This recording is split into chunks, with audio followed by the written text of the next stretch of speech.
The UK is being subjected to an invasion, both illegally via the southern border and legally thanks to the Uni Party's greed for cheap labour without any thought about the fundamental damage and changes being wrought across Britain. Disturbing statistics to back up what some might think is a controversial statement are coming thick and fast. So check this out. Net migration has led to the fastest increase in the UK population since the 1970s. According to the Office for National Statistics, the population grew by 1% to 68.3 million in the year to mid-2023. And Britain now has the most illegals in Europe, with 1 in 100 of the population living here illegally. That's enough to fill the city of Leeds. So as I've been saying for a very long time, these numbers are actually likely 4 times higher than the official estimates, as Katie Hopkins correctly outlines here. It's alleged we have 745,000 of the illegals in our country. Of course, the real figure is 3 or 4 times that. 1,000 arrived officially yesterday, but of course, it's probably about quadruple that number. Now, I wrote a column in 2014 for The Sun called Stop the Boats. I was arrested for that and interviewed under caution. Really, I should have been given a peerage for being so ahead of my time. So where are these millions of new arrivals going to live? What happens when they get sick? And sadly, given the types of people arriving, rapists, murderers, drug dealers, pimps, and most worryingly of all, terrorists, where do they get locked up? New data crunched by Matt Goodwin has shown that foreign nationals are up to twice as likely to be arrested on suspicion of committing crimes as Britons. 1 in 50 Albanians in the UK are in prison right now. But as Robert Jenrick put it at the Tory party conference, there is an institutional cover-up of the true scale of what's going on. And today's announcement by MI5 that ISIS and Al-Qaeda are on the rise again, with 75% of threats being Islamist and Iran behind at least 20 deadly plots here in the UK over the past 2 years. They've all been foiled, by the way. All of that shows why the flood of illegals is more dangerous than it's ever been. Today we are powerfully alive to the risk that events in the Middle East directly trigger terrorist action in the UK, as we saw with last October's knife attack in Hartlepool. The ripples from conflict in that region will not necessarily arrive at our shores in a straightforward fashion. They'll be filtered through the lens of online media and mixed with existing views and grievances in unpredictable ways. Sorry, it's just having a drink. Is international law keeping us safe? Like hell it is. Look at today's Daily Telegraph front page. It's astonishing, this story. Look at the headline. Albanian sneaks back into UK and ECHR decides he can stay. Legal loophole gives reprieve to thief who was let out of prison early, then breached order by quickly returning to Britain. Robert Jenrick wrote on X in response, the deported foreign criminal who snuck back into Britain is now allowed to stay because of his ECHR rights. Reform is a fantasy. We must leave. Let's settle our position now so we can unite, take the fight to Labour and get on to the other big issues facing our country. But the issue with that is it's Tory policy that got us here. Now, surprisingly, during his media round for his autobiography, it wasn't GB News which held Boris Johnson to account over mass immigration, but rather Sly News. This is a new interview. It's worth watching this part properly, because Boris, for once, has nearly lost for words when presented with the facts before finally admitting, for the first time that I've heard this, by the way, that our immigration numbers under him were far too high. We couldn't get anybody to stack the shelves. We couldn't get anybody to drive the fuel trucks.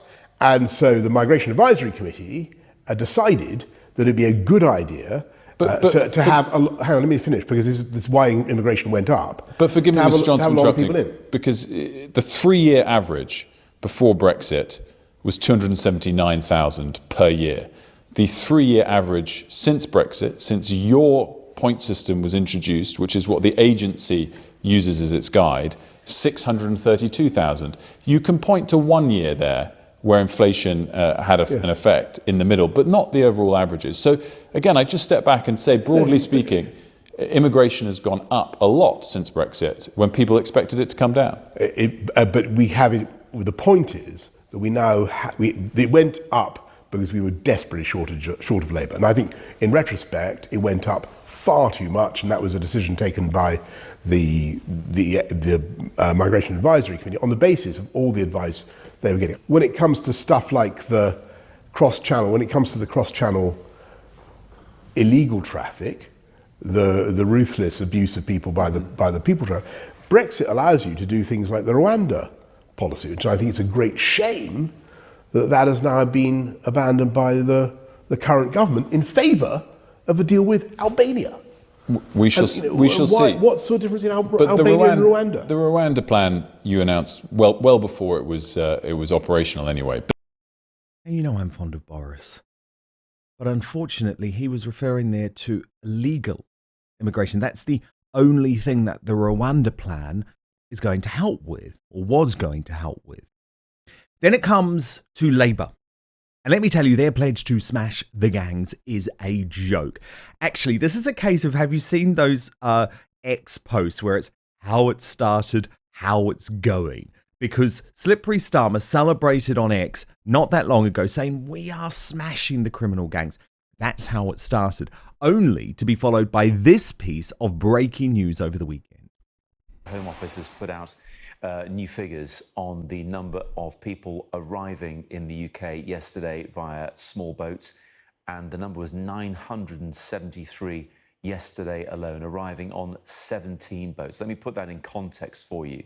On Friday the 4th, there were 395 people arrived on 7 small boats, and then in the previous 4 days, no people, no small boats. There certainly seems to be a pattern in that as we get closer to weekends, the numbers ramp up. But just to reiterate, yesterday alone, 973 people arrived on small boats like these on your screen right now. A total of 17 boats arrived.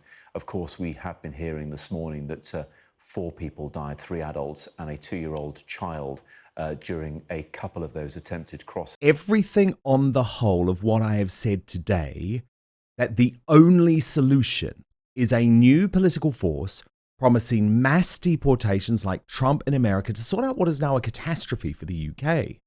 But Nigel Farage and Reform UK have backed away from that policy, prompting Connor Tomlinson to write, why is Reform UK backing away from mass deportations? Farage's latest statement seemed to be an unannounced departure from their election pledges. Any reluctance to deport the 1.2 million visa overstays since 1998, 135,000 illegal immigrants who have crossed the English Channel since 2018, and the 10,000 foreign criminals currently in Britain's prison is to refuse to uphold the rule of law.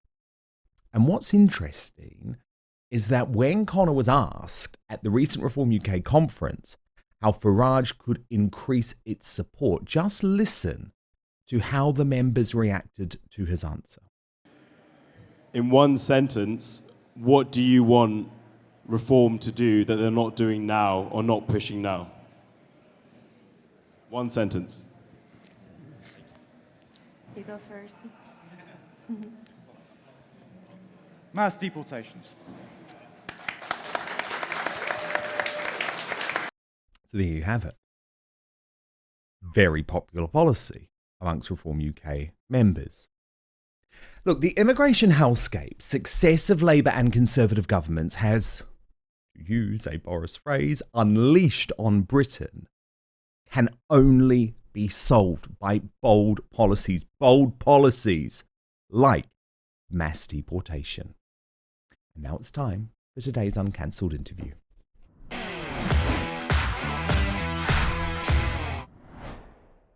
And we just saw him there today. I'm delighted to be joined by one of the smartest voices on the right. You will be hearing much more from this man in the years to come. He is the host of Tomlinson Talks on Lotus Eaters and the Deprogrammed podcast with the New Culture Forum, the brilliant Connor Tomlinson. So Connor, mass deportations, when you look at all of these statistics, it is surely a necessary policy for Nigel Farage to embrace, but he has done quite the opposite. Well, hello. Good to see you again, Dan. Thank you for being so Thank you for complimentary. being here. Yes. I want to address something at the top of the show as well, which is the recent Oxford University study that said there are 745,000 people in the country that were here illegally, that it's 1 in 100. As I referenced in my tweet promoting that article, which was a write-up of the Reform Conference more generally, back in 2017, Pew Research ran the numbers, and they said a low estimate of 800,000 and a high estimate of 1.2 million people were here in the UK illegally. And this was because Tony Blair in 1998 had abolished exit checks, which meant that they didn't check who had left the country when their visa had expired. And this means that people had just stayed here far beyond their allowance of actually being here. Now, those with much lower net migration numbers, those with much less permissive migration rules, that was before, for example, Boris Johnson had repealed the insistence that students had to leave after a certain time after graduating. And 2017 is the year before they started recording the mass influx of what has now been 140,000 recorded people crossing the channel. So the idea that it's only 1 in 100, no, it's at least 1 in 50. And as Katie Hopkins mentioned, probably much more. So if the rule of law... Do you agree with that, by the way? You agree that there are huge numbers that are just not tracked by the system? Oh, that's obvious. I mean, not only did they not record all the channel crosses, the numbers have been estimated higher about 7 years ago. So I think this new study is wallpapering over the cracks. I think the number is way worse. It's at least 1 in 50. So that means, what, 2% of the population is here illegally? And that wouldn't shock me given the, I don't know, exponential rise in useless Deliveroo drivers that have just been congregating outside every fast food establishment in local high streets. But something that's interesting is, okay, we know this figure, at least. Yes. If Reform UK want to be an insurgent political force, why have they not committed to a policy which is popular not only among their base at Reform Conference, but also the people who are doing their PR for them for free online, who are hoping for a viable populist patriotic party, and who read Reform's contract with the people, which read before the election, and I quote, "Deport foreign nationals immediately after their prison sentence ends, withdraw citizenship from immigrants who commit crime with the exception of some misdemeanor offences." Now, I would think committing widespread immigration fraud is not a misdemeanor offence. And given the scale of mass illegal immigration, that means that it's going to be at least 1.5 million people that are eligible for deportations there. So by Reform's own policy, they need mass deportations. Fortunately, it's popular in Europe and in the US with Trump's friend Nigel Farage.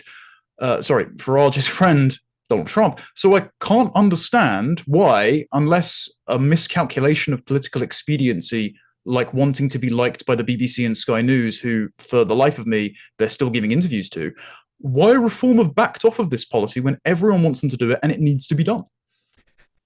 And obviously you were at the Reform UK conference speaking there, and it went down very well in the room.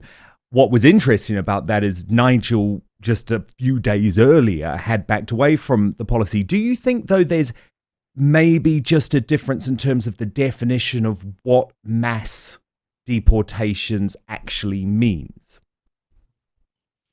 The reason I would say no is because my good friend Stephen Edgington, who does the Lord's work, maybe exempting his Liz Truss interview, in trying to hold these people to account, when Edgington followed up on whether or not this was just a matter of political expediency because the current legal mechanisms and the courts and hostile political class would move in concert against Reform and frustrate it, and it would be a logistical challenge. Farage said that he's not going to get dragged down the route of mass deportations. And then when he was pressed on it as to whether or not it's his ambition, regardless of logistical concerns, he said no. Now, mass deportations, clearly, by the scale of illegal immigration and by Reform's own stated policy, is necessary. And the definition, it's not like Stephen Edgington said, do you want to deport everyone here who came legally since 1945? Because I don't think anyone in Reform camp is suggesting that. But by the virtue of them committing to dealing with illegal migration and deporting foreign criminals, that would mean a mass scale of deportations. And so it's just head scratching, unless Farage has been given very bad advice, which, given the infighting within Reform, it's possible. It's a madness that he's backed off of this. I do want to talk a lot about the political solution later in the show, but can we first kind of come to the very real threat to our safety and to the safety of our families? Because the MI5 press conference today was incredibly disturbing, actually disturbing on a lot of levels for me, because even though fundamentally they can't deny the statistics, which is that 75% of the threats they're investigating are Islamist, there's a growing threat from, I guess, resurgent ISIS and a resurgent Al-Qaeda, there was still a lot of odd language going on, a lot of trying to conflate the so-called extreme right with Islamist terrorists. I mean, I found all of that very bizarre. But if you put that to one side, the clear message was, we are back as a number one terror target, and we have no idea who all of these terrorists are. Well, a few years ago, the terror watch list figures were released, and they had, I think, 38,000 Islamist terror suspects on there, which was the equivalent to 1% of the entire Muslim population in the UK. And then the 2023 Prevent review, the same review which divulged that extreme right texts being monitored by the Home Office included Douglas Murray's The Strange Death of Europe, The Lord of the Rings, C.S. Lewis, and Michael Portello's Great British Railway Journeys, which I'm sure is going to start a neo-Nazi putsch any day now. They are clearly hyper-focused on how to cast a wide enough net to ensnare all of their political opponents, while also running interference for the exact kind of Islamists that are going on to commit the most heinous terror attacks, which, if they were honest about the data, and I don't think they were even honest about it here, because they're measuring the wrong things, all of these things are preventable. I mean, remember, this isn't just coming in via the channel, as the Manchester Arena bomber did. I mean, he was given asylum, and I believe his parents' benefits even paid for the materials that he used to kill all those children, which is a fantastic bill landed with the British taxpayer. But also, legally, first and second generation migrants are being let into this country and committing crimes en masse. And every single one of those casualties is an avoidable tragedy that is on the government's hands. And what do they do with the knowledge of this? Well, as I've covered on my show before, and as I will be covering in an essay coming out soon, co-authored with the excellent Ayaan Hirsi Ali. Yes, she was on my show on Friday actually, and I've read the work that you're doing for her Substack. She's incredible, isn't she? Oh, she's fantastic, and an example of, someone who has actually both integrated and assimilated, and therefore knows the risks of the types of people that are being imported from her homeland of Islamified Somalia. In this larger article, I delve into Raiku. Now, for those who aren't familiar, and I spoke about this at the Reform Conference, which I was invited to as in my capacity of an independent journalist, by the way, because I'm not affiliated with the party. Raiku is the Home Office's Research, Information and Communications Unit. A lovely banal acronym. What they actually do is they prefabricate propaganda in advance of terror attacks, and anytime it happens, they run PR for the terrorists. During the London Bridge 2017 attack, they bust out 100 imams to read a pre-prepared statement condemning violence on the bridge for a photo op. During the Manchester Arena attack, Lucy Easthope, their disaster planner, wrote in The Guardian that she thinks it might have been a mistake to have the first message that the government put out to be one of love and resistance, meaning the "don't look back in anger" mantra that was delivered to the grieving parents of Manchester Arena was cooked up by the government themselves. They also went into overdrive during the COVID pandemic, as Laura Dodsworth has documented in her book A State of Fear. And very recently, I've become very suspicious when those 100 far-right rallies that were publicized in the press failed to materialize, but instead, Hope Not Hate's Rent-A-Mob, Hope Not Hate, by the way, received a grant from the Paul Hamlin Foundation to gather these kinds of local town organizing rent-a-mobs. They all showed up, they all got a big photo, and then newspapers of different ideological persuasions all ran on their front page how this purely organic group united to combat the far right. People should realize that all of these Islamic terrorists are being allowed into the country, the government knows about it, and when something purely predictable happens, which is the native British population are raped, abused, and murdered, the government takes your tax money and tells you don't be upset. So what Reform also need to do is not just commit to mass deportations, but a full and transparent investigation of everything the Home Office has been doing regarding immigration and their propaganda outlet for the last couple of decades. And if anyone has been found to engage in sufficient misconduct to warrant endangering the British public, they should face prison time for it. Totally agree. And why I think there is so much political possibility in this is that we know where Labour stands, but there's this very good montage of some of Labour's biggest names, most popular faces on the left, openly advocating against deportation of criminals in recent years. Have a look at this. But first, every day, subtle changes occur in our bodies, often going unnoticed. It's called inflammagene, a chronic low-growth inflammation that deteriorates our health as we get older. And it is more than just a sign of aging. It's a key contributor to health issues like cardiovascular disease, dementia, and depression, and physical decline. It continually weakens the body's resistance, turning minor infections into severe and impacting mental health and cognitive function. Now, inflammagene significantly diminishes both quality of life and independence. Proper diet, exercise, and sleep can only get you so far. So that's why I take Clean Being by Verso. It contains ingredients targeted to fight off and help prevent inflammagene. Research shows that these ingredients clean out damaged cells in the body that affect healthy cells, reduce inflammation, protect against oxidative stress, and improve conditions like cardiovascular diseases and neurological conditions. After taking Clean Bean for some time, on a personal level, I've noticed less joint pain, increased energy, better mood, and clearer skin. I can think better, I don't get as sick as I did before, and these are all benefits of reduced inflammation. Plus, Verso ensures transparency and quality by publishing third-party testing results for each batch they produce, so you know you're getting exactly what you pay for.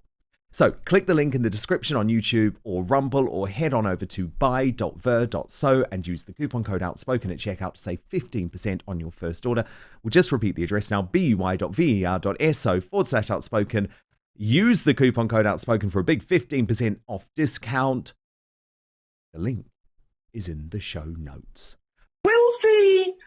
Does the minister accept that many people feel that this mass deportation is both cruel and potentially dangerous?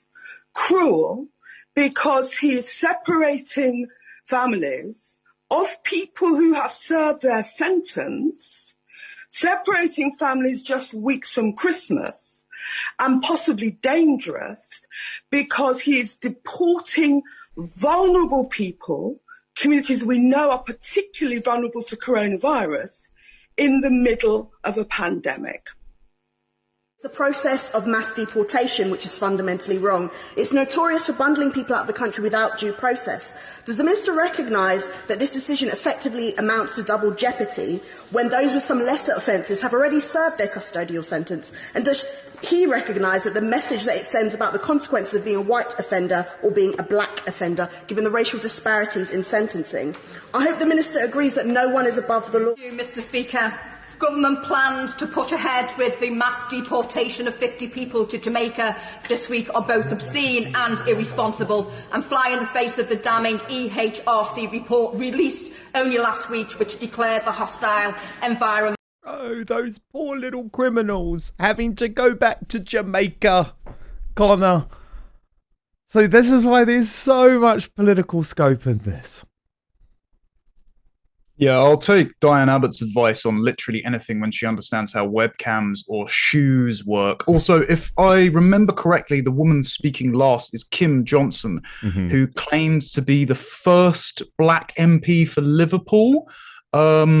She doesn't quite pass, I'll put it that way. Look, I'm happy to deport every single Albanian criminal. You know, there's 1 in 50, at least estimated, remember, because the Telegraph did excellent work compiling that data, but they had to painstakingly stitch it together rather than just have it given to them by the Ministry of Justice, as happens in other first world countries. I'm happy for all those Albanians to be deported well before they serve their custodial sentence, because any time a foreign criminal breaks into Britain, and bear in mind, we are number 1 in Western Europe, and I think second in all of Europe for crimes committed by foreign nationals in 2023. Anytime a foreign national commits a crime in Britain, they are not only legally, when they're here, often a detriment to the taxpayer, costing about £150,000 by the time they reach 66.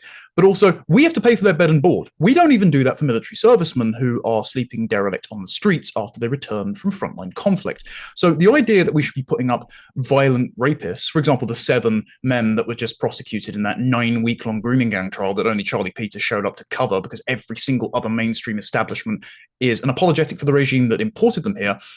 Every time we put up those foreign criminals, we are just inflicting another wound on the law-abiding, tax-paying population of Britain and the families of those aggrieved. I think that we should, for any criminal who has dual nationality or is a foreign national or broke into the country illegally, deport them immediately before they even serve their sentence. And also, I think for those who are second generation, and therefore they are homegrown extremists, murderers, like the Adebolajo brothers who committed the Lee Rigby murder. I think returning the death penalty for cases like that would probably be very suitable.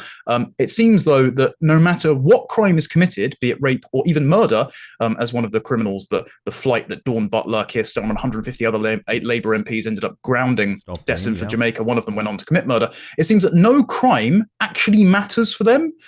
It's just whether or not the complexion of the criminal is a darker shade than milk. And frankly, because I'm not a demented racist, I think the actions of a person matter a lot more than their skin colour. And so I think we should punish criminals accordingly.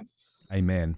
Amen. Thank you so much for watching Dan Wootton Outspoken. Please click on my face just to the bottom left to subscribe to this brand new independent news source and turn on the notification bell so you'll be alerted to our brand new live shows, uncancelled interviews, and special royal episodes. Outspoken is also now available as a podcast, so you can listen to the show every weekday on the go, wherever you are. You can subscribe on Spotify, Apple Podcasts, or wherever you get your podcasts, and I've put some of the links in the show notes below this video.